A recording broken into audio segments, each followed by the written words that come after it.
Friday morning. I don't know if you can hear it, but the roof of the RV is very loud. It's been raining since about 5 this morning.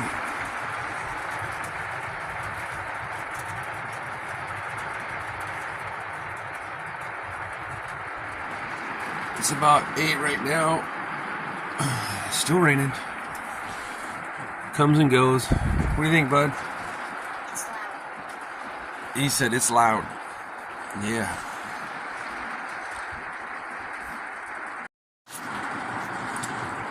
We've got drips in the bathroom.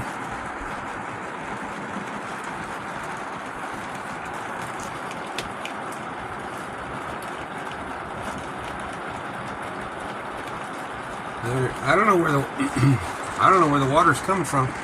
I took this vent apart, and the water. The only thing I can think is the water's like running from somewhere else, and then showing here, because there's nothing leaking in here. So we got one drip, and then we have another drip here. This is on the bunk. This is the vent that we broke yesterday.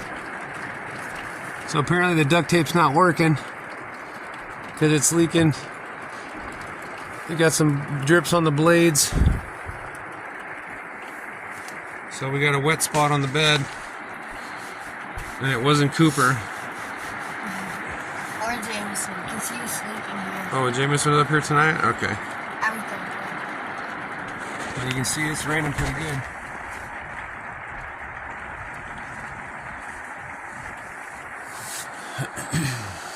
Alright, well, we got 2 leaks we got to figure out because it's going to be raining a lot for the next week.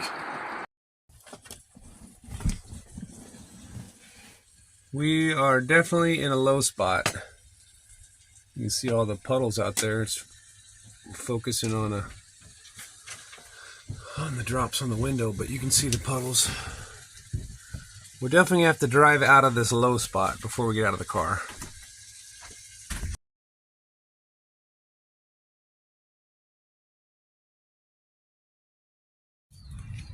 So big difference. Now we don't have legs going down all the way to the bottom. They're always floating. But Doc Laborde, who had this rig built, excuse me, also his company that they farmed in order to build this rig and go to work, built the first deep water rig also. I imagine his family's billionaires now, right? Well, I don't know about billionaires, but they're doing pretty good. Yeah. He also designed and had built the first boat for this industry. So when you look across the river and you see those 2 boats there, the ones that closest to us is a supply boat. But in this industry in 1947, they were using shrimp boats, any type of boat that was already down here, a lot of Navy surplus that they could use, but they had nothing that really just fit the need. And so he came up and with a design of the superstructure on the bow, all the back deck, below deck, of course, engine room, but along with engine room, tanks to bring out diesel for the generators on here, potable water, drilling fluids, which we'll talk more about what drilling fluids are. So with that, he helped create another company called Tidewater. Today it's called Tidewater, which is the largest privately owned owner of boats in the world. Wow. And they work globally in this industry and a lot of other industries where now they've put their tentacles into. So now he stayed away from the company. He helped farm it to design the first boat, but then ethically he figured running the drilling contractor would be hiring those boats at some point, that he would not be on their board of directors or anything like that. He walked away, but his family, in fact, they hired his brother to operate the company. So he's known as the father of the offshore oil and gas industry because of those developments. what was his name again? Alden Laborde, nicknamed Doc. So for the Gulf of Mexico and 1,500 feet of water depth or shallower, these would be built on legs. So that's like putting the Empire State Building underwater with a deck on top. Deeper than 1,500 feet, now those are always floating. project for the company that owned this rig at Otico. And in that process, just like the guy that was showing us the bulkhead repair job just turned and said, see that rig right there? It's the first rig. He gave us a little history lesson, and it was sitting there and said they're offering it to the Smithsonian and to some other museums. All the museums turned it down because it was just too big. This is pretty big. So then it was like, okay, the company figures there's no other alternative. They get ready to cut it up for scrap. And immediately the idea of a tourist attraction and a hands-on liveaboard training facility came to mind. So I formed a nonprofit corporation and bought the rig. That's cool. So Did the city help out at all? Because you said this is the town where the guy was from originally, right? well, he wasn't born here, but he was working here. Okay. Now he was from Louisiana, Marksville, Louisiana, and he was working here. So this is the birthplace of the offshore oil and gas industry. Now the property is city property. We lease from the city. Okay. So the city is, we're not part of the city, but we're friends with the city. Yeah, that's cool. And work together. So that's cool. Very cool. It would be kind of a pain to move this thing. Well, you'd have to pump it back out, Yeah. and which is not real hard to do, but wouldn't be as easy right now just because a lot of the equipment is, we haven't operated it in years, and so it has to go get it working again or do it a different way. And we have access to the bilge, so those ballast tanks. So if we had to, we could pump it out now. We sank it here in 1994 and it hadn't moved since. Dang. So, yeah. That's cool. Well, we appreciate that. And no plans to move it. So, but as you see this quarters, when it was working, it was all men. So community bathrooms, community shower rooms.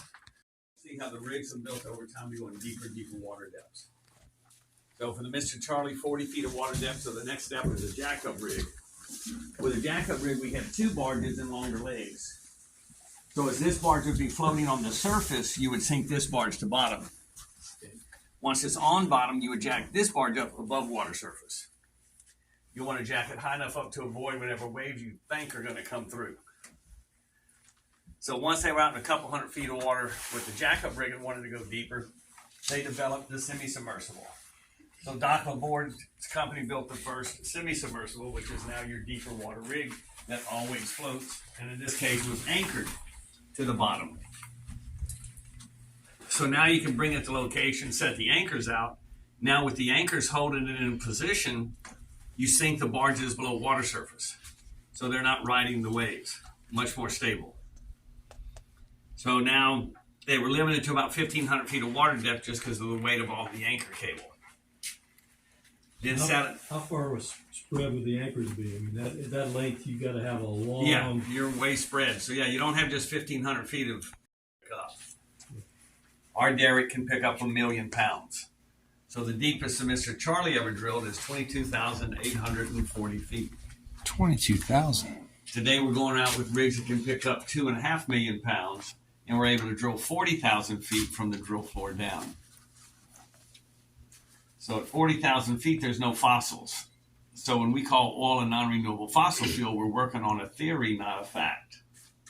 Pluto was a planet when we were in school, and that was a fact. Oh, yeah. Today it's not. It's debatable. Science just doesn't know everything. Another theory is the abiotic theory that says it's a biological process happening somewhere, somehow. But again, they can't prove that. It's just another theory. Now, for me as a Christian, I know it's fact. God created the earth to sustain life. So he gives us wind, solar, hydrothermal, nuclear, coal, oil, and gas. But I can't prove any of it either. So to me, it's a fact. To someone else, it's just another theory. But when it gets down to it, who cares? It's there, and it's there for us to use. And most of it is at a depth. And we're going to have to dig a hole to get to it. So you can take a drill bit like this, and the ones you were looking at downstairs, you turn that drill bit, those three heads rotate, and they dig a hole. Then you look at this photo here. This one, you actually have built a much larger platform, and now you have what's called a platform rig. So it's basically back to 1947 where we're putting a rig out on a platform. But now it's a modular built rig that's built specifically to be able to take apart and put back together. Yourself down at Hampton Roads where we are, so they're still farming roads. So who made these models? Different companies have built them. So you said there's 18 The whole industry. Wellheads building they can drill models. in one site. Exactly, must be. Yeah, and you can see this is nothing you go and buy a kit for. And serving 4 meals every day into that 24-hour day operation. Breakfast, lunch, supper, midnight meal. It's buffets with all you can eat every meal. In between meals are the snacks, cakes, pies, cookies, ice cream. There's always food. Traditionally for the Gulf, every Tuesday and Saturday they serve steak. On Friday is seafood. Sundays fried chicken. Mondays usually red beans, rice, and sausage. Down at 12,000 feet of water depth to do the work. So the pilot and the navigator would be up here with the monitor joysticks. You'd send this down inside the garage, just in the cage behind us, be on a Gavitt and winch system. You lower it down to where the water depth you're going to work. Once you're at that water depth, you fly it out of the garage. It's got a sonar system on it so you can navigate around whatever obstacles are between the work site and the garage. Once you get to the work site, now you've got your lights, cameras, and you now manipulate the arms and hands to do the work you want to do. So the arms and hands are changeable. Depending on what job you're going to do, it will depend on what arm you want to use, what hand you want to use. So, and this one is up here for Oceaneering to train on when they were training. Oceaneering started here in Morgan City over 60 years ago as a hard hat diving company. And as the industry went deeper than their divers could go, they started going into the robotics. And now they manufacture these here in Morgan City in their facility and send them all around the world with a crew. They won't tell you one, they'll rent it with a crew. But every 12 hours you change the pilot and navigator. Once they send these down, he said they'll go down. The record is 84 days. They'll leave this at the bottom. This one works on 2,500 volts of electricity. 2,000 volts to power it. Wow. They've got some, and this is, They just rotate electric shifts to motors operate it. running hydraulic pumps. They have some now that are total electric, and they're on about 3,600 volts of electricity.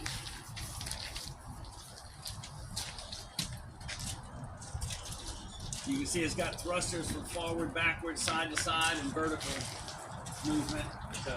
20,000 feet depth. You just think the saltwater This is the sinks garage up, I know it's it all would stainless, go in. but yeah, it's still- Well, then you have There's the hands thrusters, with there's the factories umbilical. on it. And you see there's quite a This few is of the them. garage. They would lower it down, and you can see the umbilical goes up there. That's gonna be what the And there's a big drum with all of it.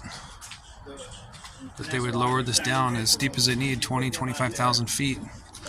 And then just leave it down there for months while the crews just rotated operating it And then the salt water helps stay away from the. to do whatever work it needed to do down below. So this one, you can see the footprints. You'd stand right here, hold on for dear life. Then there's another model of this basket that doesn't have the center post. So with those center posts, the basket's collapsible. So with a collapsible basket, you don't want to be inside, so you ride on the outside. For class, when we're training on here, pick them up about 75 feet, put them on the large. You know, used to it, let them see it for the first time. Some quit when they see that. So, Yeah. that's the put that single joint of pipe in the hole that's below this plate.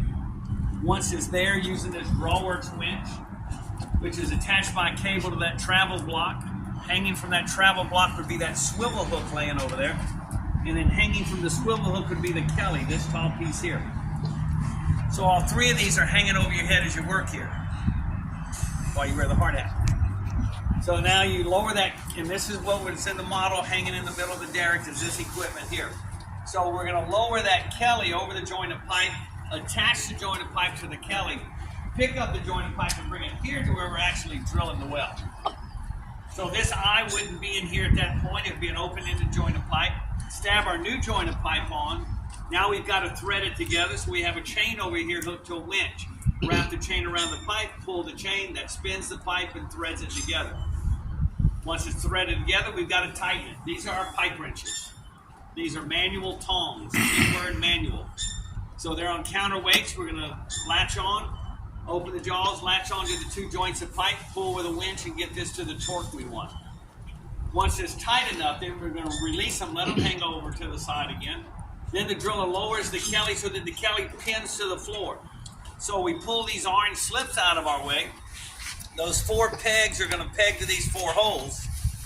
Once it's pinned to the 4 holes, the driller now mechanically turns the floor. because we have a rotary table drill floor.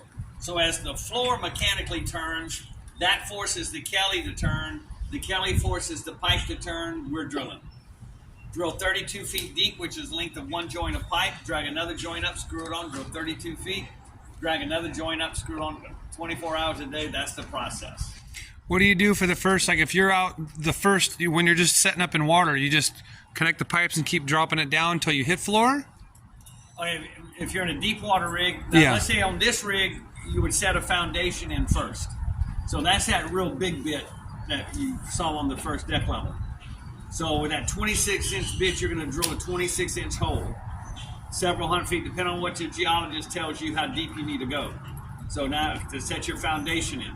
So you drill the hole, pull the drill bit out, shove down a 26-inch pipe, drive it down even deeper. Then inside of that, maybe put a 20-inch and a 14-inch. Then that void between the pipes, fill with cement, leaving the center open. Then weld a flange on top. Then you can bolt on top of that flange is your foundation. Now you'll have your wellhead when you're finished. When you're drilling, you'll have a blowout preventer that you're going to bolt to there.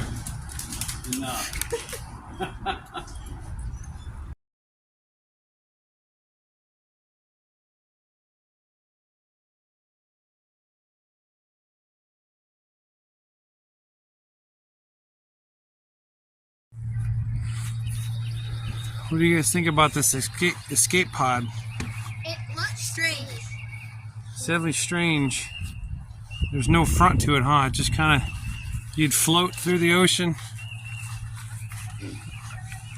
Thank you.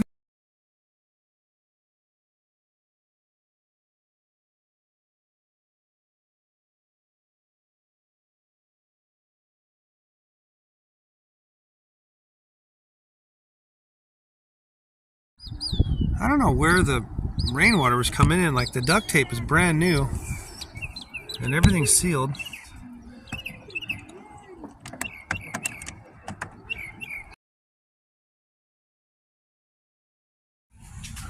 Okay, we just got to the Whitney Plantation.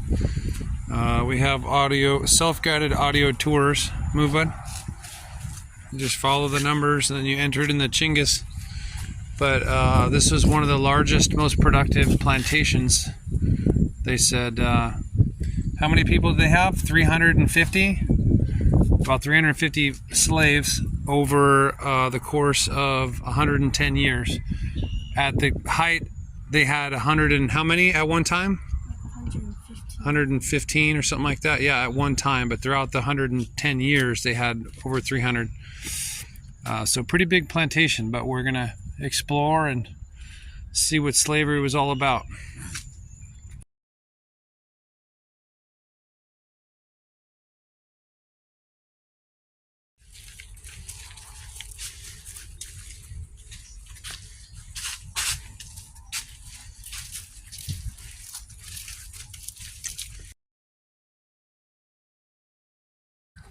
So Bailey, how many people do they think estimated were shipped over as slaves?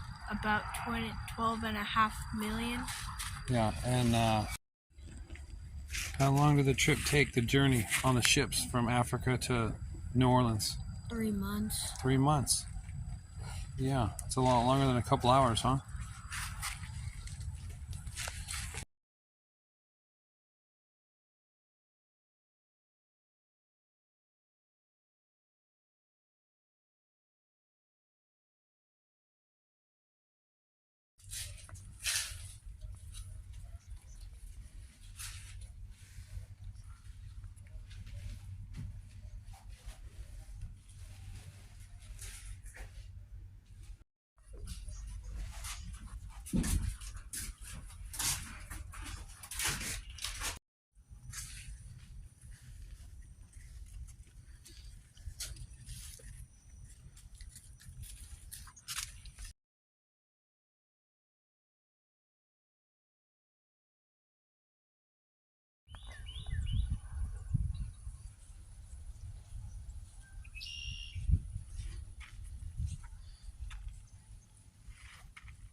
All right, we're here at Raging Cajun Airboat Tours, our third and final stop for the day.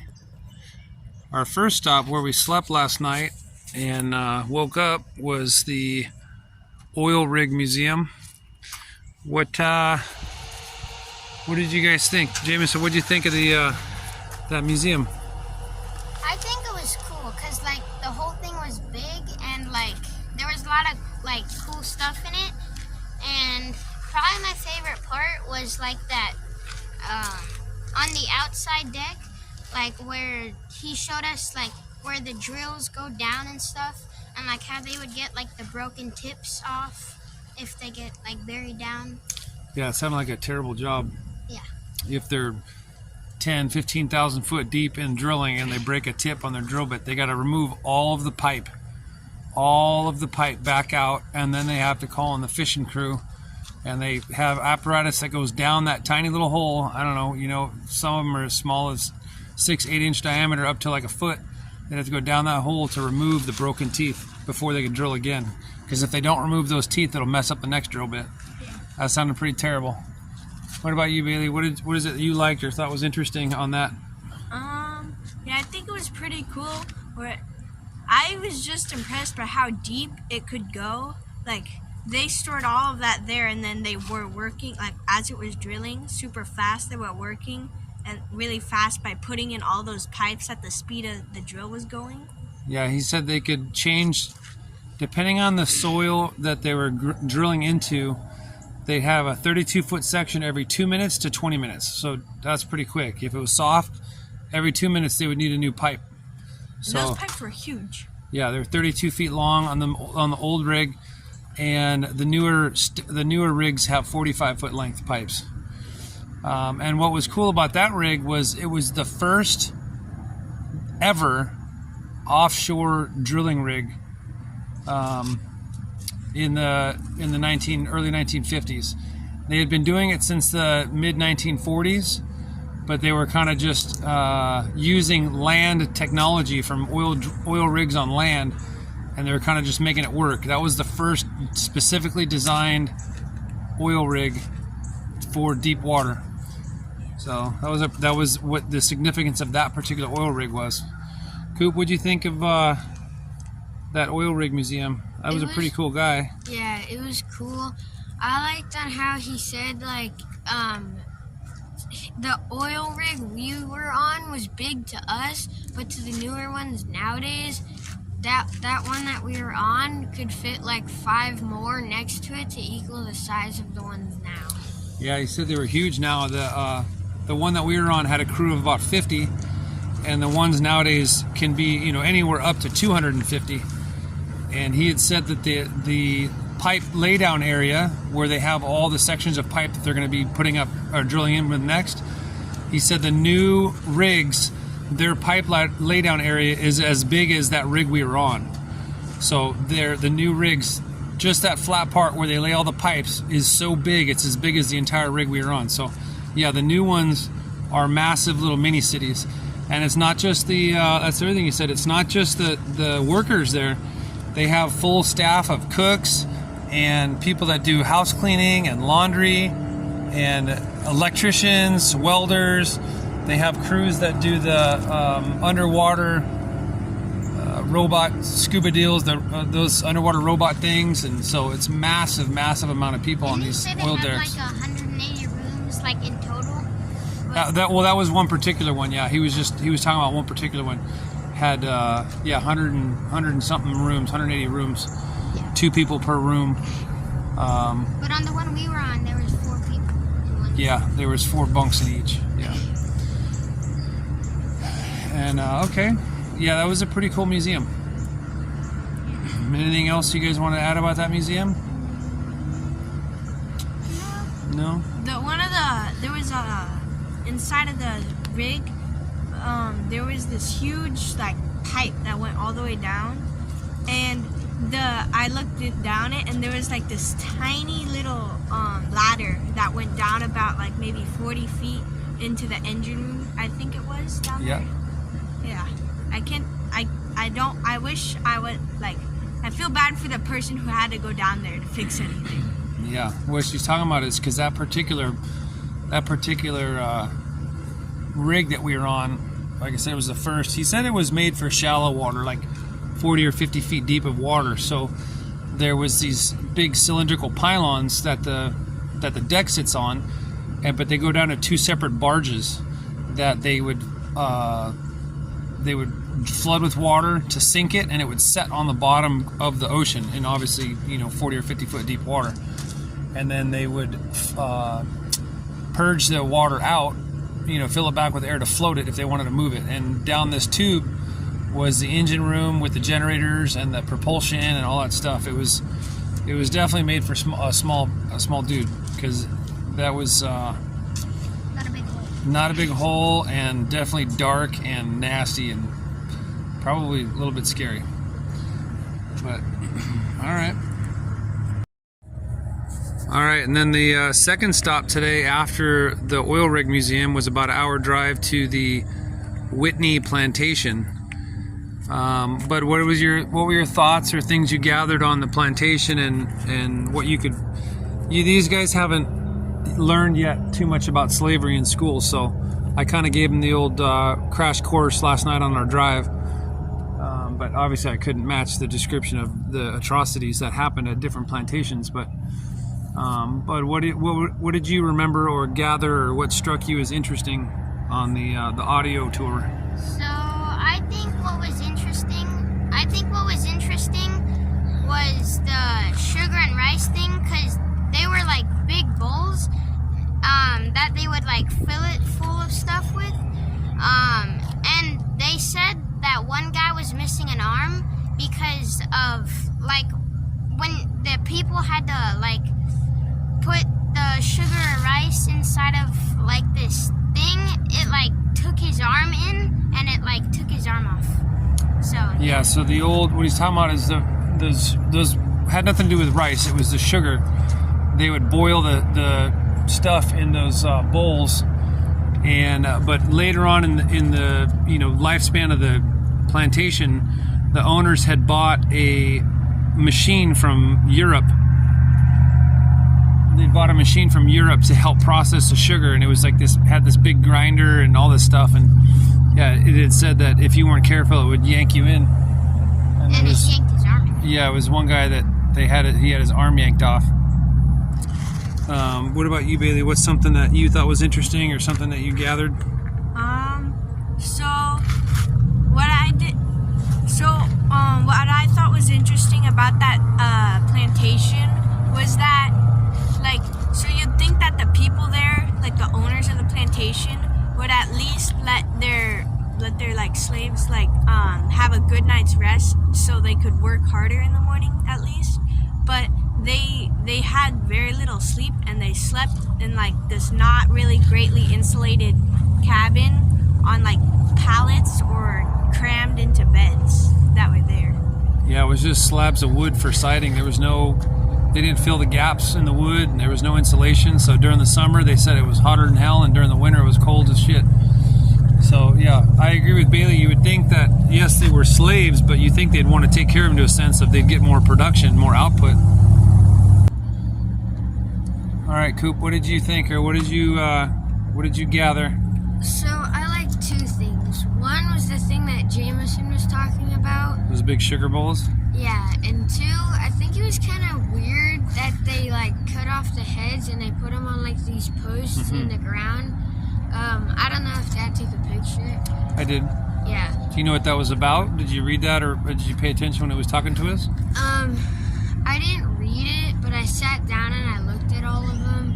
Yeah. And there was this one head that was like on this special like stone. I think, yeah, he was like a leader of something. Yeah.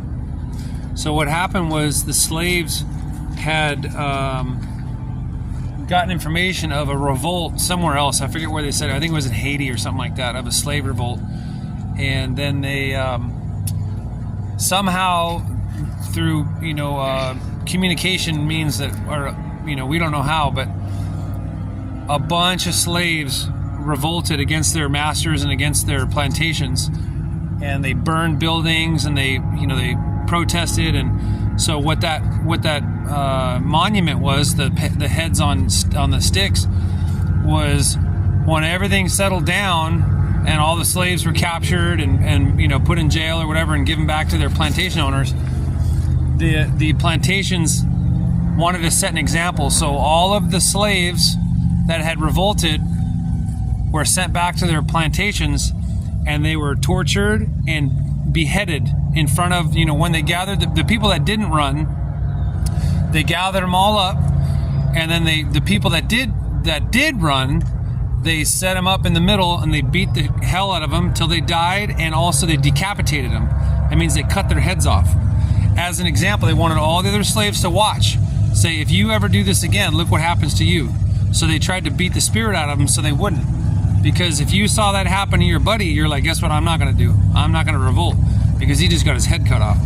So that museum part in the garden was a bunch of heads showing as in memorial of all the people that got caught and beheaded, meaning, you know, decapitated. So that's what that little memorial was about. So it was to try to deter people from revolting. The other thing I wanted to mention that I thought was interesting was I had never really, I mean, maybe I did learn it, but I forgot it, but I had never really known there was such a thing as a domestic slave trade.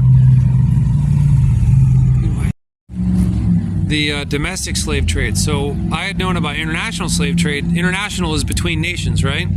So those are the ones that we, you know, they shipped them from Africa and then shipped them to, it turns out that New Orleans was a huge slave trading thing. Well, they were shipped all over, but then in 1808, the government passed a law that international shipping of slaves was illegal or not allowed anymore.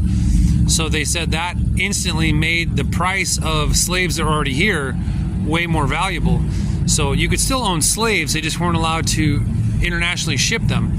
So then that started the domestic slave trade, where slaves already in America were hugely increased in value. And then also the babies and stuff, right? So then they started trading slaves from state to state. And then that's what Louisiana, they said, or not Louisiana, New Orleans was the mecca, the mega center of this domestic trading. And so anyways, I found that interesting. I didn't know that it was still legal after it was internationally illegal. But so...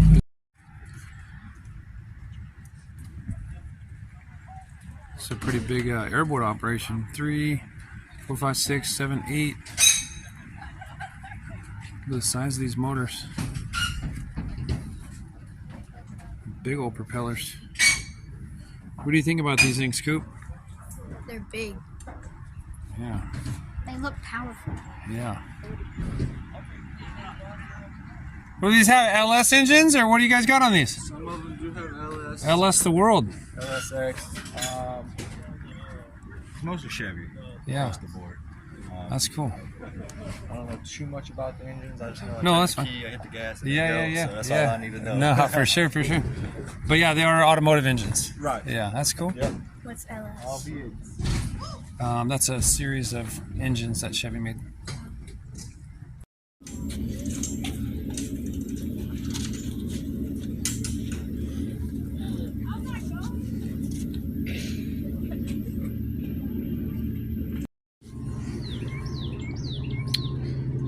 .502. That's a big ass motor.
Probably worried about her age, maybe that's why. Let you get her chicken.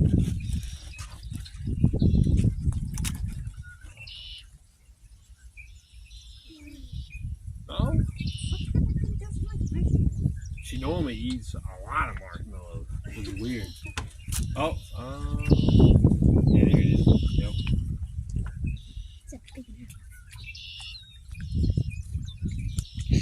That's a grackle trying to steal marshmallows.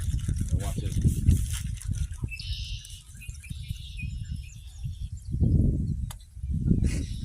Just think about it. Oh.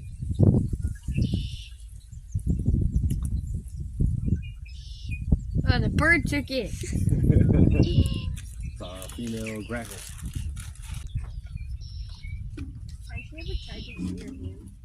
Sometimes.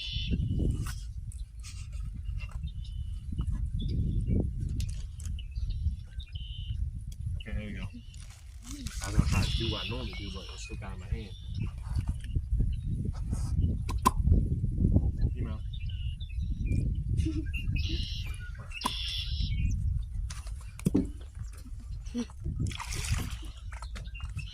Not definitely the first, I can tell you that. So when you're looking in her mouth, you can't really see inside the throat, and that's just because the back of their tongue's got a little lip, a taper that tapers to the top of their jaw, so they're not swallowing water and stuff like that. So when you see their head look up, like they point up, they're dropping into their stomach. Come here. There you go. I just went away with it because she don't want me to pet her. For one, but also she's worried about swallowing that food, and she can't really. She doesn't want to bite none because she's gonna lose the food that's in her mouth. You know, so she's playing with it.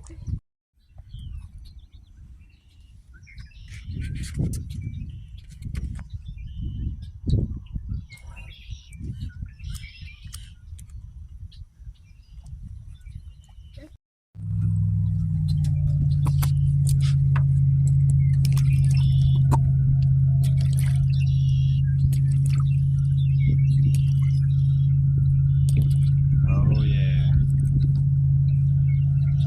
How much do you feed?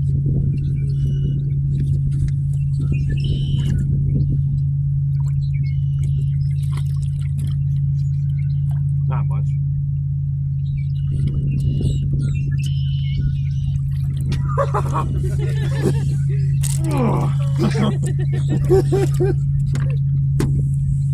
Bone and, She pipe was bending. bone and all. See what she ain't like. Whatever she's gonna swallow. Oh, just swallow the whole thing. Yeah. Their digestive system is they have cast iron stomach pretty much. Whatever goes in it, they can digest a plethora of crazy stuff. But you don't want to next to your mouth. But that's typically where they bite. It's a stick, not a marshmallow. So they have ears right there, right behind their eyes.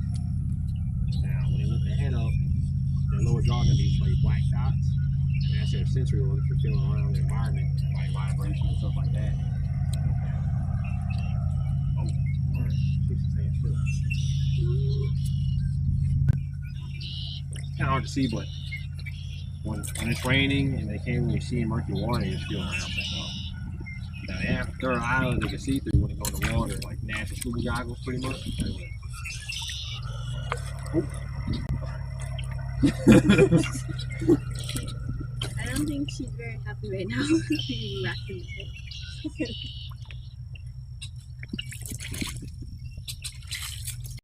Like, well, there ain't no alligators in here, it's mine now, pretty much. And then they are hungry, and they see a small dog, and they try to pounce on your dog, pretty much.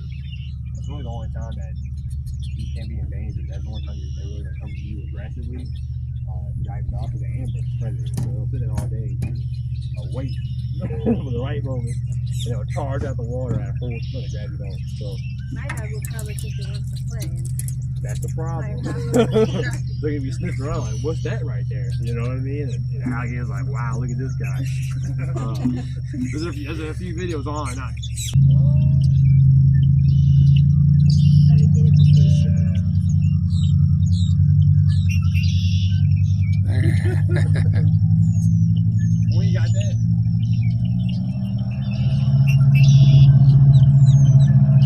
What's funny is they'll actually do death rolls out of the egg. That one's so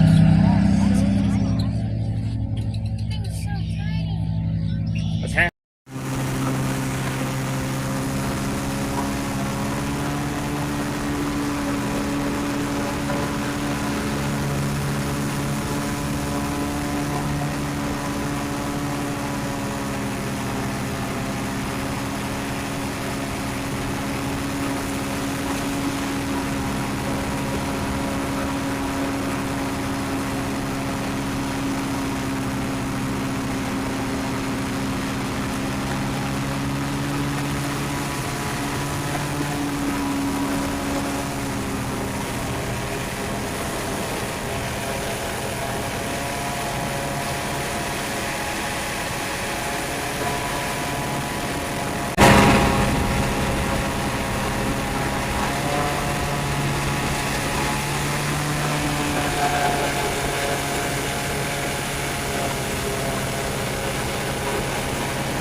These little swamp chickens.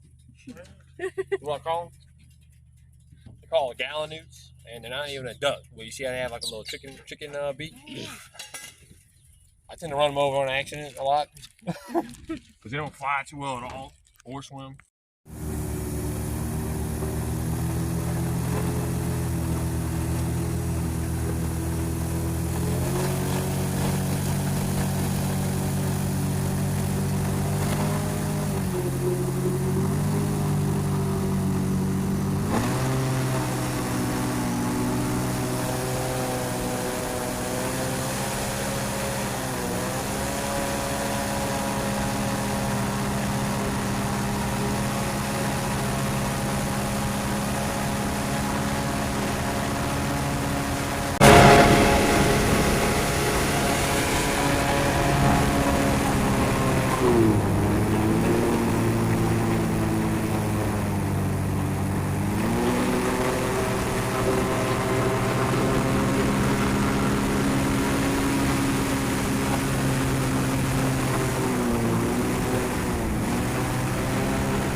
So there's a 12-footer named Jack. His eye was messed up forever, but You can see it, Coop. His eyes all boogered up.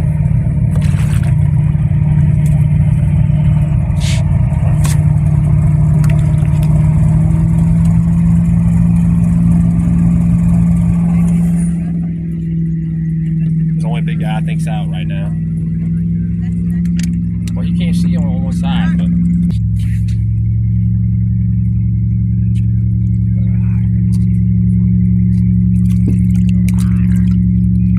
Try to get him to come around this side.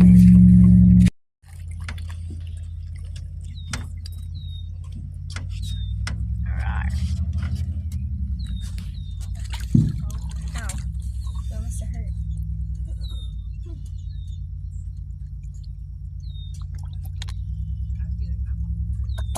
doesn't have very many teeth. That's from fighting.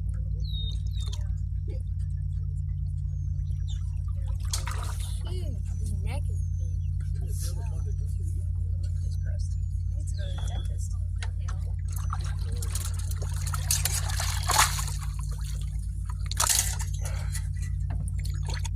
Doesn't? Yeah, he's a big boy.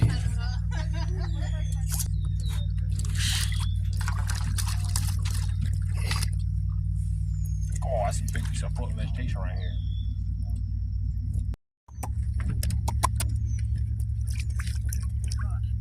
Come here. Oh, you gotta come this side. Whoa! Ow! Yeah, I got probably hurt. Ooh. Teeth. What's up? I ain't kissing him. Do it! Do it! Nah. I know how to do it, but don't mean I should. You got a big nose.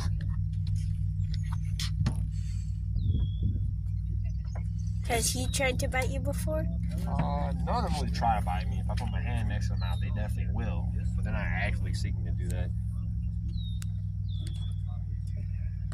Tongue isn't very clean. Remember, they can jump their body length, so back up. That went straight into the stomach. Look at that tail back there.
He was about to completely hop in this over this chicken. Come here. It's alright, he earned it. Back up.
So what did you guys think? It was fun. Fun.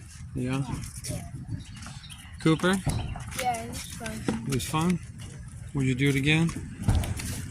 Oh, of course. Well, Dad's paying. All right, next time it's your $400. Oh, never mind. We don't need to do that again, Dad.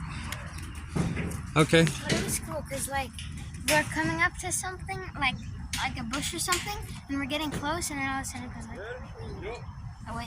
Yeah. Yeah. Yeah, and then that end where we went on the mud, that was really, really fun. Yeah, that was the most fun part. I wish there was more of that. I mean, seeing the gators was cool. That was definitely fun. Especially the one that tried to climb in the boat. Yeah, but I wanted to see you guys crap yourselves on how fast these things go. And they're pretty darn maneuverable, huh? Yeah. I was surprised. The thing that surprised me was how well they turn. Because like I said, there's no rudder. It's just these air veins in the back. And they could turn pretty much on a dime almost. Like they were like turn on spot. Yeah, like one time we were like he pushed off the stick a little bit, and like we were still pretty close to the stick, and he just went like Yeah. he turned. That's what I was surprised by. And they're pretty dang loud. Yeah. They are definitely loud. But Because we're right next to the motor. Well, Yep. we're at the very front. yeah, you guys were definitely at the front. So, all right then. Well, we got 3 hours of driving ahead of us. Ain't no time for dinner. It's gonna be 10:30 by the time we get there. Well, then can we have a snack? 'Cause I'm kind of hungry. If you fall asleep, you won't feel hungry. Remember, kids, if you go to bed hungry, you'll never wake up fat.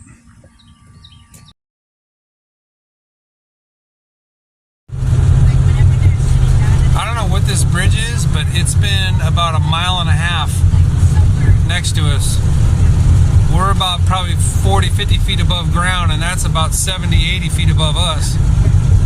I don't know what this thing is, but it is a long bridge. I'm assuming it's a train bridge, but I just can't believe how long it's been going. It's getting lower. We're getting higher because look, now we're gonna get on this. Dude, this is the massive bridge. So 2 lanes our side, middle for trains, and then 2 lanes on that side. This is a massive bridge. Guys, look out the window. This is probably the widest bridge I've been on. Super crazy structure. I don't know if we're going over the Mississippi. Look how big this river is, Coop.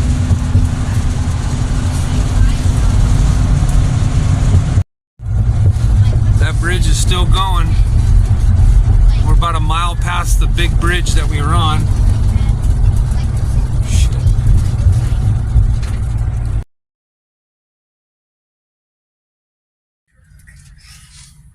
All right, we just had some dinner, some Raising Cane's. How was it? Good. Good? Pretty good. Yeah. I like their sauce. Yeah, their sauce is good. All they make is chicken, is this screen open? No, this screen is closed. All they make is chicken fingers, so they better be good at it because that's all they make. Yeah. But yeah, it was pretty good. All right, it's about 8:30 right now. We are in Elmwood, Louisiana. It's on the west outskirts of New Orleans. I made an executive decision today that we're going to just pass New Orleans. There ain't much for kids to see, probably. I don't know. I've never been there either, so who cares? I'm still alive. You know, Mardi Gras is not a big thing where we're from. It's not like we're excited to see it. The kids don't even know what Mardi Gras is. It's just the logistics of dealing with the city, with the motorhome, and a couple other things. This Sunday is Easter Sunday, so a lot of stuff is closed. So what I was planning on doing Sunday is closed, so we're going to back it up to Saturday. So instead of seeing New Orleans, we're going to go do the Sunday stuff tomorrow on Saturday because it's closed Sunday, and I'd rather see the stuff we're going to see than the random stuff at New Orleans that means nothing to the kids because they don't even know what it's about. Anyways, yeah, today's Friday. Good Friday. We're going to, the reason why we just had dinner, they're already dressed for bed with their pillows because I'm going to drive. We're, like I said, on the west outskirts of New Orleans. and we're going to drive 3 hours to Mobile, Alabama, which means we're going to drive through Mississippi tonight.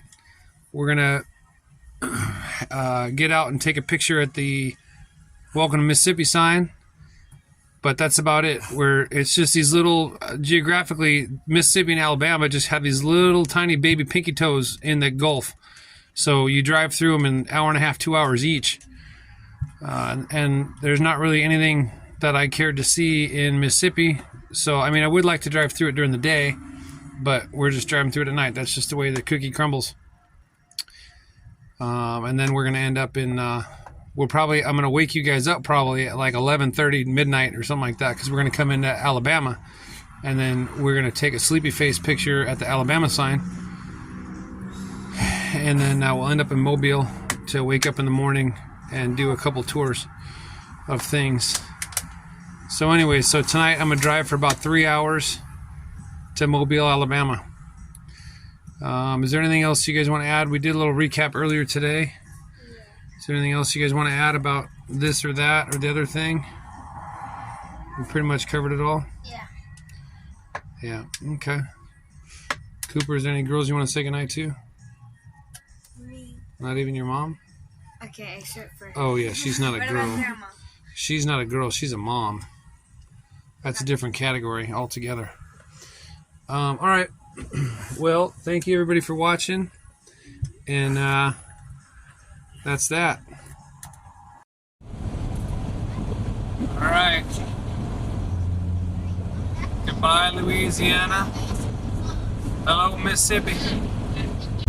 The old Pearl River. We're going to go over the Pearl River right now.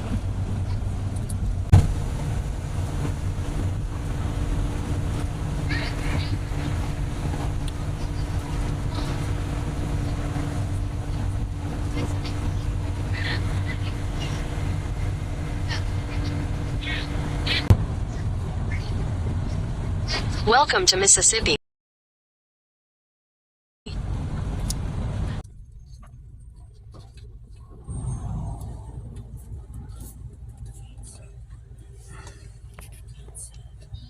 All right, we're going to go take a picture. And just like that, goodbye, Mississippi. Hello, Alabama. Now we're on a smooth road.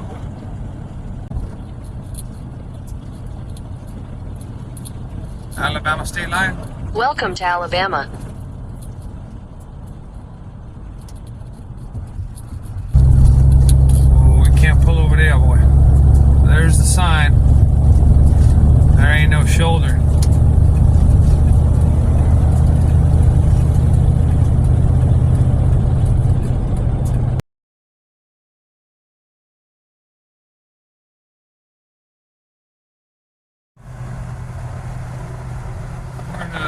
Tunnel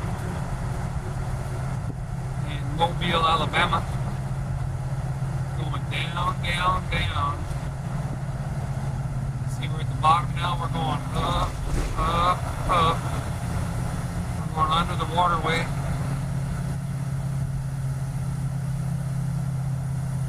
In a quarter mile, take exit 27 for US 90 East, US 98 East.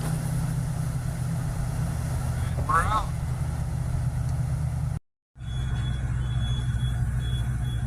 There's the USS Alabama at 11:30 at night.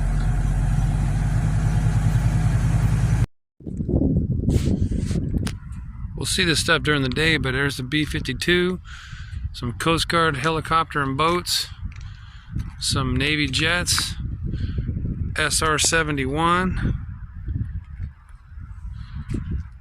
There is the USS Alabama. CH-47, some Navy helicopters, and F-14 Tomcat. I'm starting to like this. That's kind of new on this trip, is instead of finding a parking lot, I just drive to where we're going the next day and just park there. They have the gates open and everything. I don't know why, but we were just going to park in the driveway, and if they wake us up in the morning, that means, hey, we're here. starting to like this technique. We'll see how much more I do it. Good night, everybody. Okay, for today's travels, this is Louisiana. We were down here in Morgan City. That's where we slept last night, and we took the tour of the oil derrick. And then after that, we drove, and we took these little country roads up to Edgard. That's where the Whitney plantation was. And then after that, we drove just a little bit to Luling. That's where the airboat tour was. And then that was our day. So then the rest of it was all just driving. We ate dinner somewhere around here. I believe, I forget. But anyways, we drove through the night. We went around New Orleans into Mississippi. Drove through because that was definitely nighttime. And then here's New Orleans. So this is Mississippi. It's that little toe that dips in the Gulf. Drove through Mississippi in about an hour and a half. And then this is Alabama. We ended up in Mobile. Mobile, Alabama.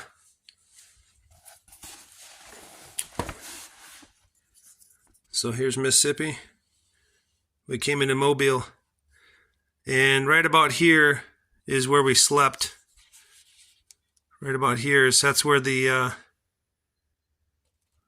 or that's where we're sleeping. That's where the ship is. We just are parked in that parking lot.